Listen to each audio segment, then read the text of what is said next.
పట్ల కొంత వ్యతిరేకత ఉన్నట్టు కనబడుతుంది. ఎందుకంటే ఆల్రెడీ పవన్ కళ్యాణ్ ఈ ప్రభుత్వాన్ని ఇరుకున పెట్టే విధంగా మాట్లాడుతున్నాడు. ఆల్రెడీ నాగబాబు ఎలా మాట్లాడతాడో మనకు తెలుసు. ఆయన ట్వీట్లు కానీ అది కానీ.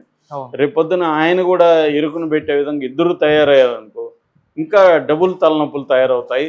దాని బదులు ఒకవేళ వరస్ట్ అంటే రాజ్యసభ ఇచ్చినా పర్వాలేదు కానీ మంత్రిగా మాత్రం వద్దు అన్నది వీళ్ళకుంది. అంటే ఏదేమైనా ఆయన ఇంపార్టెంట్ పోస్ట్లో ఉంటే రేపు పొద్దున ఇరుకును పెట్టే విధంగా ఇద్దరు కలిసి అన్నదమ్ముళ్ళు చేస్తారు.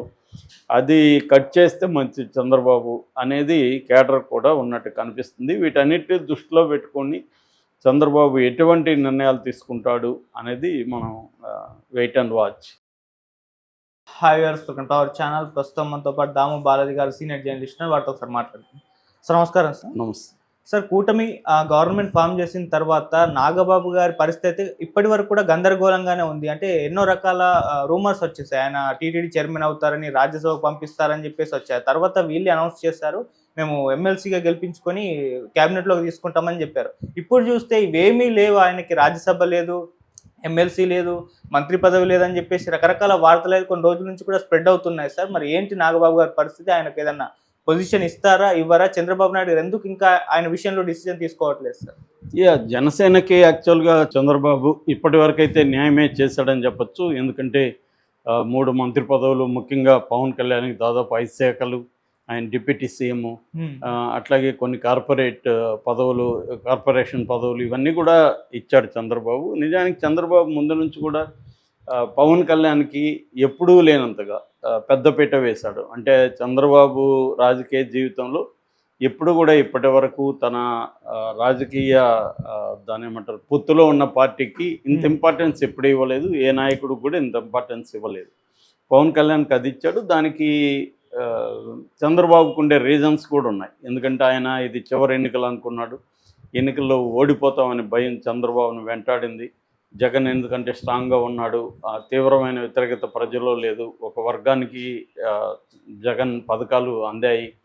కాబట్టి జగన్ని ఇప్పుడు కానీ మనం ఓడించకపోతే ఇంకా ఓడించడం కష్టము అన్న దీంట్లో ఆయన పవన్ కళ్యాణ్ నమ్ముకోవాల్సిన పరిస్థితి ఏర్పడింది. నిజానికి రిజల్ట్స్ వేరే రకంగా వచ్చాయి. పవన్ కళ్యాణ్ లేకపోయినా ఈయనకి అబ్సల్యూట్ మెజార్టీ అయితే 134 సీట్స్ వచ్చాయి. కానీ పవన్ కళ్యాణ్ సహాయం పొత్తు లేకపోతే అసలు ఇటువైపు టర్న్ అయ్యేదే కాదు. అది కూడా వాస్తవమే. అందుకని గెలిచిన తర్వాత కూడా పవన్ కళ్యాణ్కి ఇంపార్టెన్స్ ఇచ్చాడు. అయితే ఇప్పుడు పవన్ కళ్యాణ్తో పాటు ముందు నుంచి కూడా వెన్నంటి ఉండడం, జనసేనలో కూడా చాలా కీలక పాత్ర వహించడం, ముఖ్యంగా జనసేన పార్టీ స్ట్రక్చర్ని నిర్మించడానికి, కేడర్తో మాట్లాడడానికి, పవన్ కళ్యాణ్కి కేడర్కు ఉన్న గ్యాప్ని తొలగించడానికి నాగబాబు చాలా విశేష కృషి చేశాడని చెప్పచ్చు. అంటే కేవలం ఆయన అన్నగానే కాకుండా ఒక పార్టీ నాయకుడిగా కూడా ఆయన రోలు జనసేనలో చాలా గట్టిగానే ఉంది. సో అందుకని ఆయనకి పదవులు ఇవ్వడం అనేది అసహజం కాదు, అడగడం కూడా ఏమీ ఘోరమో నేరమో కాదు. కానీ చంద్రబాబు ఇప్పటి వరకు ఏమీ ఇవ్వట్లేదు. మామూలుగా ఫస్ట్లో మనకి రాజ్యసభ సభ్యుడు కోరుకుంటున్నారనేది వచ్చింది. ఎందుకంటే పవన్ కళ్యాణ్కి కూడా లాంగ్ టర్మ్ ప్రయోజనాలు, షార్ట్ టర్మ్, ప్రతి పొలిటికల్ పార్టీకి లాంగ్ టర్మ్, షార్ట్ టర్మ్ ప్రయోజనాలు ఉంటాయి. పవన్ కళ్యాణ్కి కూడా లాంగ్ టర్మ్ ఉంటుంది. లాంగ్ టర్మ్ ఉండడం అంటే ఏంటి, సెంటర్తో ముఖ్యంగా బీజేపీ అధినాయకత్వంతో సంబంధాలు మెయింటైన్ చేయాలి. ప్రతి రీజనల్ పార్టీకి కూడా ఢిల్లీలో ఒక స్ట్రాంగ్ లైజనింగ్ చేసేవాళ్ళు కావాలి. అంటే కేంద్రంతో లైజనింగ్ చేసేవాళ్ళు, నమ్మకమైన లాయల్టీ ఫస్ట్ ప్రయారిటీ, దాని తర్వాత టాలెంట్, ఇవి ఉండాలి. ఇది ప్రతి ఒక్కరు పెట్టుకుంటారు. చంద్రబాబు అయినా, జగన్ అయినా, కేసీఆర్ అయినా, రేవంత్ రెడ్డి అయినా తన మనుషులను అక్కడ కొంతమందిని పెట్టుకోవడం అనేది కంపల్సరీ. అలాగా పవన్ కళ్యాణ్కి కూడా నాగబాబు కంటే టాలెంట్ విషయంలో కానీ, లేకపోతే లాయల్టీ విషయంలో కానీ నాగబాబు కంటే ఇంకెవరు కూడా జనసేనలో లేరు. అందుకని పవన్ కళ్యాణ్ ఏం చేశాడంటే నాగబాబుని ఢిల్లీలో రాజ్యసభ పేరుతో ఢిల్లీలో ఉంచుకోగలిగితే, ఆల్రెడీ ఈయనకి 2 పార్లమెంటు మెంబర్స్ ఉన్నారు, నాగబాబు కూడా ఉంటే 3 ఉంటారు పార్లమెంట్లో ఆయనకి. సో నాగబాబు అక్కడ ఢిల్లీలో బీజేపీ అధినాయకత్వంతో సంబంధాలు మెయింటైన్ చేయొచ్చు అనేది పవన్ కళ్యాణ్కి ఉన్న కోరిక. ఇది చంద్రబాబుకి ఇబ్బందికరంగా ఉంది. చంద్రబాబు రాజ్యసభకి ఇస్తే పవన్ కళ్యాణ్ బలపడతాడు. పవన్ కళ్యాణ్ బలపడడం చంద్రబాబుకి ఇష్టం లేదు పార్టీగా.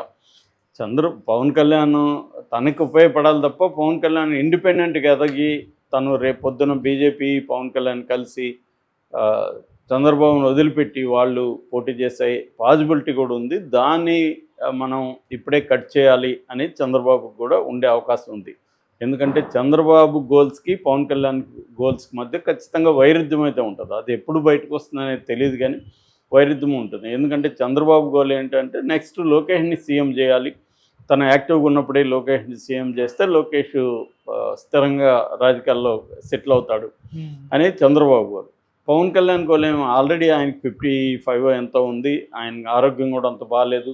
ఆయనేమి ఇంకొక 20 ఏళ్ళ తర్వాత సీఎం అవ్వాలని అనుకోడు. ఖచ్చితంగా 5 ఏళ్ల తర్వాత సీఎం అవ్వాలనే టార్గెట్ ఆయనకు ఉంటుంది. పేరుకి చంద్రబాబు 10 ఏళ్ళు ఉండాలి, 15 ఏళ్ళు ఉండాలని చెప్పినప్పటికీ ఆయన మైండ్లో ఖచ్చితంగా అదే ఉంటుంది గోల్.